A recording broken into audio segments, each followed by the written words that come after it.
आज की कहानी एक ऐसी ट्रेन रॉबरी की कहानी है जो इस देश में अब तक की सबसे बड़ी ट्रेन रॉबरी मानी जाती है। आज की कहानी उस ट्रेन रॉबरी की कहानी है जिसे सुलझाने के लिए पुलिस को बाकायदा नासा तक की मदद लेनी पड़ी। बात 8 अगस्त 2016 की है। 11064 सेलम चेन्नई इग्मोर एक्सप्रेस। ये वो ट्रेन थी जो सेलम से चलती थी और ठीक रात 9 बजे सेलम से ये चलना शुरू होती और सुबह 5 बजे के आसपास चेन्नई पहुंच जाया करती थी। ये एक पैसेंजर ट्रेन थी। तो रात 9 बजे 8 अगस्त 2016 को यह ट्रेन अपने तय वक्त पर सेलम से चली। उस दिन खास बात यह थी कि इस ट्रेन में जो इंजन के पीछे वाली 2 बोगी थी वो दोनों बोगी रिजर्व थी।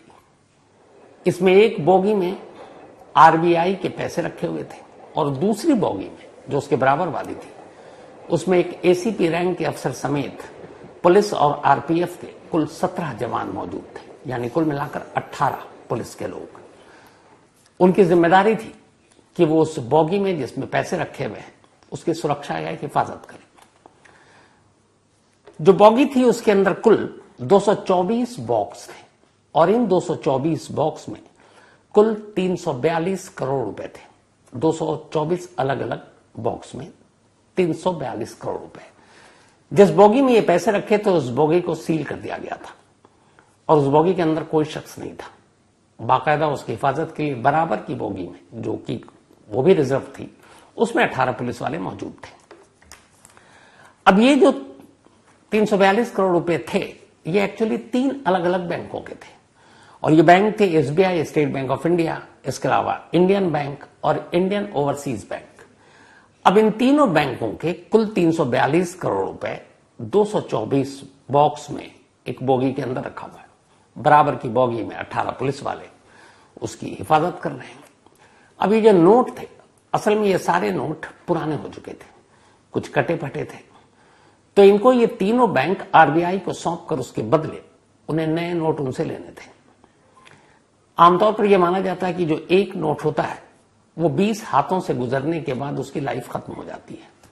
तो ये सारे नोट 2005 से पहले के थे, यानी करीब 15 साल पुराने हो चुके थे। तो अब इन पुराने नोटों को आरबीआई को वापस करना होता है क्योंकि आरबीआई नए नोट जारी करती है। तो आरबीआई के अलग अलग स्टेट में अलग अलग उनका अपना दफ्तर है, उनका जहां पे वो सारे पैसे रखते हैं वो जगह है। तो चेन्नई में भी आरबीआई का ऐसे ही एक ऑफिस जहां इस तरह के पैसों को रखने का इंतजाम होता है और आरबीआई बाद में इन कटे फटे पुराने नोटों को डिस्ट्रॉय कर देती है। लेकिन ये नोट फिर भी ऐसे थे कि चल सकते थे, लेकिन बैंक ने उसके बावजूद एहतियात बरतते हुए आरबीआई के पास 342 करोड़ रुपए 3 अलग अलग बैंकों के इस ट्रेन में सवार कर दिए। अब इस ट्रेन जो जा रही है सेलम चेन्नई इग्मोर एक्सप्रेस, ये सेलम से खुलती थी और चेन्नई पहुंच जाती थी सुबह। लेकिन इस ट्रेन की एक खास चीज थी, वो ये थी कि सेलम से चलने के बाद कुल ये 10 स्टॉप थे इस ट्रेन के। जो पहला स्टॉप था वो पड़ता था विरुदाचलम। विरुदाचलम सेलम से 140 किलोमीटर दूर है और इस ट्रेन की स्पीड है 70 किलोमीटर पर आवर।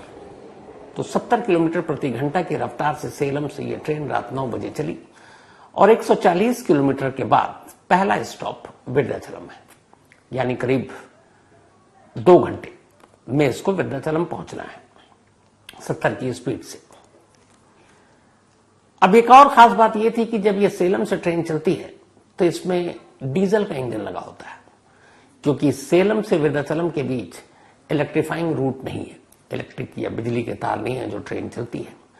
लेकिन जब यह विरुदाचलम पहुंचती है तो वहां से फिर डीजल का इंजन हट जाता है और इलेक्ट्रिक इंजन जुड़ जाता है और उसके बाद विरुदाचलम से चेन्नई तक अब इलेक्ट्रिक इंजन इस गाड़ी को लेकर जाती है। तो ये 2 घंटे और 140 किलोमीटर और ये 2 घंटे और 140 किलोमीटर का जो सफर है वो डीजल इंजन तय करने जा रही है। अब ट्रेन चलती है अपने तय वक्त पर और इसके बाद पहला स्टेशन विरुदाचलम आता है रात करीब 11 बजे।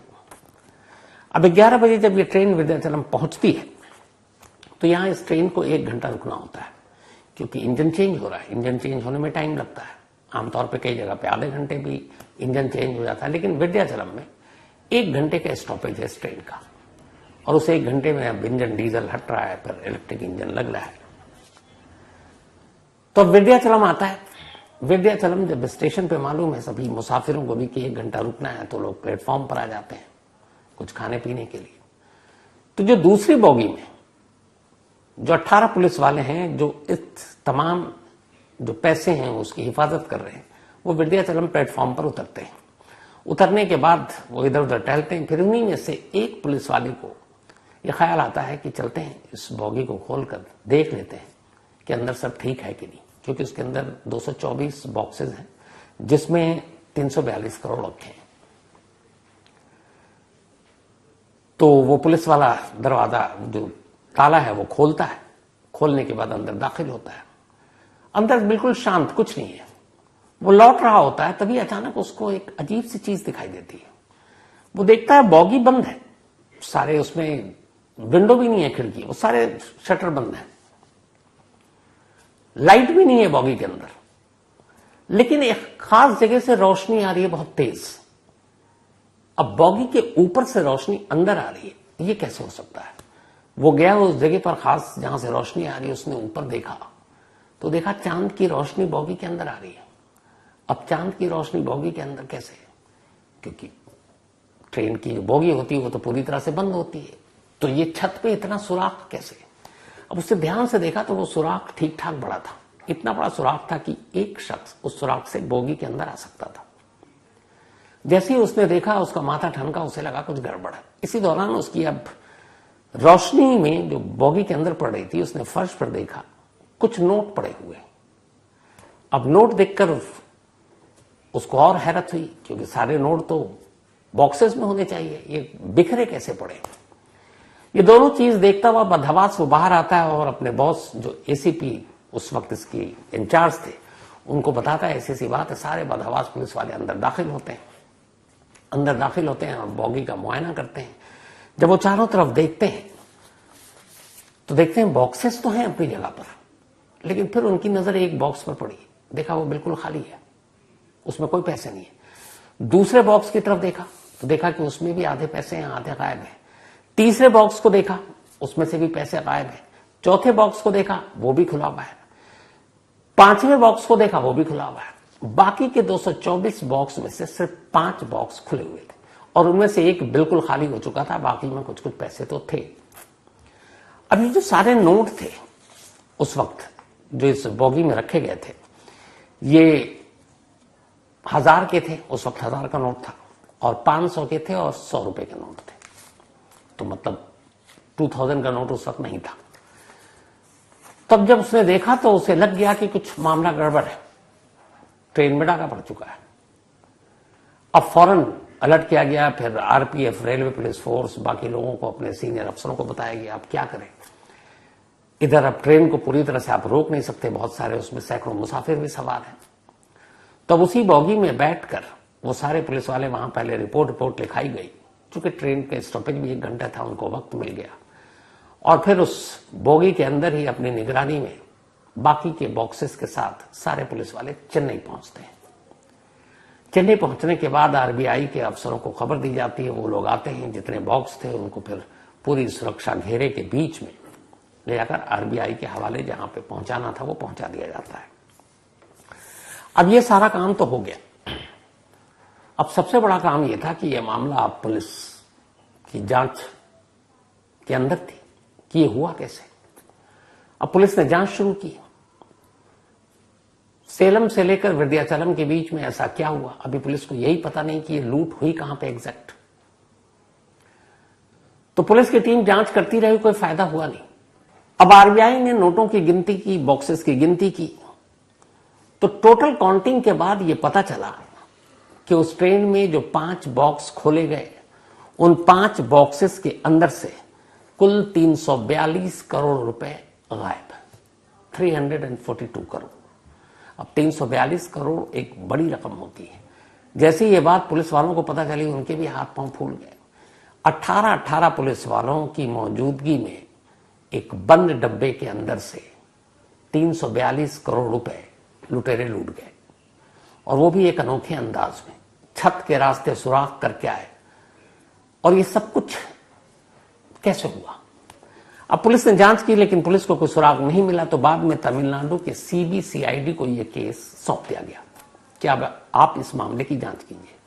अच्छा, तमाम अखबार में उस वक्त सुर्खियों में थी। अब पुलिस भी जांच करने लगी। अब ये जांच चल रही है और ये बात है 8 अगस्त 2016 की। 2-3-4 महीने बीत गए। उसके बाद नवंबर का महीना आ गया। इसी दौरान में प्रधानमंत्री नरेंद्र मोदी ने अचानक पूरे देश को चौंकाया एक ऐलान करके कि कुछ नोट बंद कर दिए गए। नोटबंदी वाली बात है, जिसमें 500 के भी नोट थे, बंद करके नए 500 नोट को लाना था। 1000 रुपए का नोट तो बंद ही कर दिया गया और उसकी जगह 2000 का नोट लाया गया। 100 रुपए के नोट छोड़ दिए गए थे। तब यह था कि उसमें से जो रकम लूटी गई, तो आरबीआई ने हिसाब लगाया कि उस नोटबंदी के बाद कि उस 342 करोड़ रुपए में से कितने ऐसे नोट हैं जो शायद अब बेकार हो चुके हैं। तो पता चला कि करीब 200 करोड़ रुपए ऐसे नोट थे जो बेकार हो जाएंगे।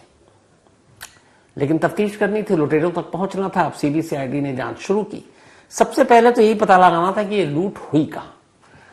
अब सालेम से लेकर विंध्याचलम तक, चूंकि विंध्याचलम में यह खुलासा हो गया था कि यह सुराख है, जब पुलिस वाला गया तो तफ्तीश शुरू हुई। इन्हीं 140 किलोमीटर के दायरे में और 2 घंटे के अंदर 9 से 11 के दरमियान इस ट्रेन में रॉबरी हुई थी। ये लगभग पहली थ्योरी कंफर्म थी। अब पुलिस ने इसी हिसाब से अपनी जांच शुरू की। अब उसमें यह आया कि छत से चूंकि सुराख हुआ है, तो फिर यह माना गया कि जिन्होंने ये डाका डाला है वो ट्रेन के उस बॉगी के छत पर बैठे हुए थे और उन्होंने वहीं से ड्रिलिंग मशीन से उसको होल किया। अब लेकिन इसी 2 घंटे में या 140 किलोमीटर में क्यों? तो उसकी एक वजह थी। वजह यह कि सलेम से चलने के बाद जो सबसे लंबा फासला था जिसमें ट्रेन को नहीं रुकना था, वो विंध्याचलम था। और दूसरी सबसे इंपॉर्टेंट बात कि सलेम से लेकर विंध्याचलम तक डीजल इंजन से यह ट्रेन चल रही थी। डीजल इंजन से चलने का मतलब यह है कि आप छत पर, आपने देखा होगा बहुत सारे ऐसी जगहों पर जब भीड़ होती है, त्यौहार होता है, तो लोग छतों पर सफर करते हैं ट्रेन के। लेकिन इलेक्ट्रिक इंजन वाले ट्रेन में कभी कोई छत पर बैठा हुआ नजर नहीं आएगा। उसकी वजह है कि ऊपर वायरिंग होती, तार होता है, ट्रेन इलेक्ट्रिक से चल रही है और उन तारों में 25,000 वोल्ट का करंट दौड़ता है। मतलब अगर आदमी सेकंड भर को छू ले तो झुलस कर मर जाएगा। तो विंध्याचलम से चेन्नई तक इलेक्ट्रिक इंजन आना था, तो वहां पे ये मुमकिन नहीं था उन पूरे रास्तों के दौरान, क्योंकि वहां इलेक्ट्रिक तार है ऊपर। कोई भी अपनी जान जोखिम में डालकर बॉगी के ऊपर चढ़कर और वेल्डिंग से सुराख करने की हिमाकत नहीं करेगा। तो ये मान लिया गया कि ये विंध्याचलम से पहले ही ये बैंक को जो बॉगी है उसमें डाका पड़ा है। लेकिन कौन लोग हो सकते हैं और कैसे इन्होंने ये सारी चीजों को अंजाम दिया, इसका जवाब पुलिस के पास नहीं है। जब सारी कोशिश कर ली, जाकर सारे पैसेंजर की लिस्ट निकाल लिए, बाकी जितनी अपनी तरफ से मुखबिरों की टीमों को दौड़ा दिया, कोई फायदा नहीं हुआ। तब अचानक वक्त बीत रहा है। अब इस मामले को साल भर बीत चुका है। 2016 में हुआ, 17 आ गया, कोई सुराग नहीं मिला। तब एक आईओ जो इन्वेस्टिगेटिंग अफसर थे, उन्होंने कहा कि ऐसे नहीं सुलझेगा। उन्होंने कहा कि एक नई तरीके से इस केस को सुलझाने की कोशिश करते हैं। आईटी सेक्टर में उनके कुछ दोस्त थे और उस वक्त उन्होंने फिर कहा कि चलो जो आईटी एक्सपर्ट्स हैं उनकी मदद लेते हैं। तो उन्होंने बात की और उन्होंने बताया कि देखो 140 किलोमीटर का एक रेंज है और 140 किलोमीटर जो है ये सेलम से विंध्याचलम तक है। 8 अगस्त 2016 की रात 9 बजे से लेकर 11 बजे तक इस 140 किलोमीटर के दायरे में कितने फोन एक्टिव थे? अब हालांकि ये बड़ा अजीब वो था, क्योंकि 140 किलोमीटर 2 घंटे का फासला, उसमें बेशुमार फोन एक्टिव होंगे। काम मुश्किल था, लेकिन कहा गया कि जरूरी है इस केस को सुलझाने के लिए। अब जो आईटी एक्सपर्ट्स है वो काम में लग गए। पता चला कि लगभग 2 लाख फोन एक्टिव थे उस वक्त। अब 2 लाख में से ढूंढना बैंक लुटेरों को बड़ा मुश्किल काम, लेकिन खैर करते करते उन 2 लाख में से कुछ को छाटा गया, क्योंकि उनके जो अलग अलग टावर से मैच किया गया तो वो उनका लोकेशन कहीं और कहीं और कहीं और कहीं और करते करते करते करते आखिरकार 7 नंबर ऐसे मिले जिसमें बड़ी अजीब चीज पाई गई। वो ये कि ये 7 नंबर उस रात, यानी कि जब ये ट्रेन चली थी 8 अगस्त 2016 की रात, सेलम में भी एक्टिव थे और विंध्याचलम आने के बाद ये 7 मोबाइल बंद हो गए। तो 2 चीजें हो सकती हैं, हो सकता है वो 7 मुसाफिर थे और विंध्याचलम में आकर उतर गए, चले गए, मोबाइल बंद हो गया, तो ये साबित तो नहीं हो सकता। लेकिन जो दूसरी चीज पता चली उसने पहली बार शक पैदा किया। वो ये कि ये जो 7 नंबर थे, जब इनका सीडीआर निकाला गया तो पता चला कि ये 7 नंबर तमिलनाडु के नहीं है, ना आसपास के लोकल एरिया के, ना सेलम के, ना विंध्याचलम के, बल्कि ये 7 के 7 नंबर मध्य प्रदेश के एक खास इलाके के। अब 7 मध्य प्रदेश के खास इलाके के नंबर और सेलम से एक्टिव होता और विंध्याचलम में बंद हो जाता, शक की काफी गुंजाइश थी। अब पुलिस ने उस नंबर पे और काम किया तो पता चला कि ये 7 मध्य प्रदेश के भी अलग अलग इलाकों के नंबर नहीं है, एक ही इलाके के 7 नंबर है। अब पुलिस की टीम एक मध्य प्रदेश पहुंची, लेकिन वहां कोई मिला नहीं, क्योंकि ये सारे नंबर कहीं और फेक एड्रेस पर सब लिए गए थे। अब कोई सबूत नहीं, कोई चेहरा नहीं, कुछ है ही नहीं, तो अब क्या किया जाए। तो पुलिस को लगा कि फिर मामला वहीं रुक गया। अब लगभग 1.25 साल हो चुके हैं, अभी तक ये ट्रेन रॉबरी का केस सुलझा नहीं है। तभी अचानक फिर पुलिस ने फैसला कर लिया, तमिलनाडु पुलिस ने, और उसने भारत सरकार से मदद लेकर नासा तक अपनी पहुंच बनाई और नासा से एक रिक्वेस्ट की। नासा से यह कहा कि 8 अगस्त 2016 की रात सेलम से विंध्याचलम के बीच जो 140 किलोमीटर का दायरा है, जो पूरा रूट है, उस वक्त क्या नासा का कोई सैटेलाइट उसके ऊपर था? अगर था तो उन्होंने जो तस्वीरें ली हैं, क्या उन तस्वीरों के जरिए इस केस को सुलझाने में वो मदद कर सकते हैं? नासा ने हामी भर दी। अब नासा ने उस रात की सैटेलाइट, चूंकि सैटेलाइट घूमता रहता है अलग अलग इलाकों में, तो अब नासा ने तमिलनाडु पुलिस की रिक्वेस्ट पर 8 अगस्त 2016 की रात 9 बजे से 11 बजे के दरमियान इस ट्रेन को, जो सेलम चेन्नई इग्मोर एक्सप्रेस है, उसकी तस्वीरों को ढूंढना शुरू किया और मिल गया, क्योंकि सैटेलाइट ने नहीं रखा था। फिर जूम वूम करके उसको ज्यादा बेटर किया गया, क्वालिटी, और देखा गया। तो जब देखा गया तो उन तस्वीरों में इत्तेफाक की बात है कि 7 ही लोग सस्पेक्ट नजर आए और उनमें से वो बॉगी के ऊपर चढ़ा हुआ बंदा भी दिखा, और बॉगी के ऊपर उसके अलावा 2 और थे। अंदर से वो कुछ दे रहा था, वो ऊपर से कुछ ले रहा था, वो असल में पैसे थे। तो अब ये 7 लोग नासा की तस्वीर से क्लियर हो गया। 7 लोगों के मोबाइल नंबर थे, लोकेशन एमपी का था और ये 7 एमपी के थे। अब पुलिस ने फिर उसी एमपी के इलाके में जीरो इन किया, अपने मोबाइलों को लोकल एमपी पुलिस की भी मदद ली, और आखिरकार जिस इलाके में ये नंबर जहां से था, एक रोज उनमें से 2 लोग पहले हाथ आए। जब उन दोनों को पूछताछ किया गया तो पता चला कि 8 अगस्त को ये लोग सेलम में थे। फिर उनके कहने के हिसाब से बाद में 7 और लोगों को गिरफ्तार किया, कुल 7 लोगों को, 5 और को मिलाकर। जब उन सबको गिरफ्तार किया गया तो उनमें पता चला कि जो इनका सरदार था, लीडर था, उसका नाम मोहर सिंह है, वो वहीं एमपी का है।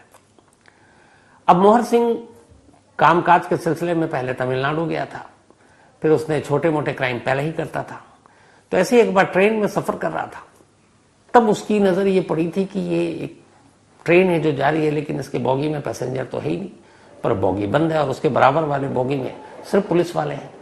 तो उसे जिज्ञासा हुई कि ऐसा क्यों है, तो उसने पता किया तो पता चला कि भाई इसमें पैसे जाते हैं महीने 2 महीने जब भी, और उस जब भी पैसे जाते हैं तो ये 2 बॉगी इंजन के ठीक पीछे वाली ये रिजर्व हो जाती है, इसमें आम मुसाफिर नहीं चढ़ सकता।